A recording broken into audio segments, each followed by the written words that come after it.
Sound check. Ayan, naka-free wheel ha, kaya naikot yan.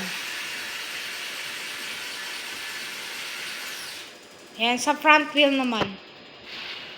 Ito, JLab 261 na color black. Ayan, so hindi lang masyadong kita kapag samahan natin kasi nga, ayan, dikit-dikit sila. So, ayan yung bagong model natin, yung kulay black. Ayan. Ganda pala ng kulay black. Ngayon ko lang siya na-appreciate. Honestly speaking ha. So, ito yung color red. Bloody red. Ito yung army green. Ayan. Then, ito naman yung violet. Violet. So, para siya yung JLab Supreme Violet. Then, ito yung kulay white. As ito naman, yung mga JLab Supreme white black. White black sold out na. Ito na lang available yung nasa shop for pick up. Ito yung violet. Then, white red. Tapos, army green. Ayan, army green. Bagong kulay natin si army green. So, size 58 po yan.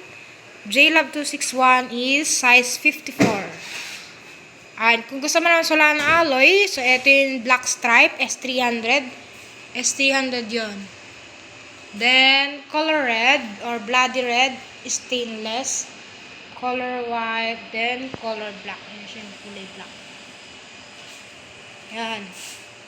Plus, kung hanap naman Solana Steel, ayan, kung ang budget mo is 4,000 or 3,000 plus, then go for Solana Evolution. Ito yung color green, color violet, color white, color pink, color black. Tapos, yung pinaka-small size natin, yung pala si maroon. Ayan, hindi ko siya napansin kanina sa live.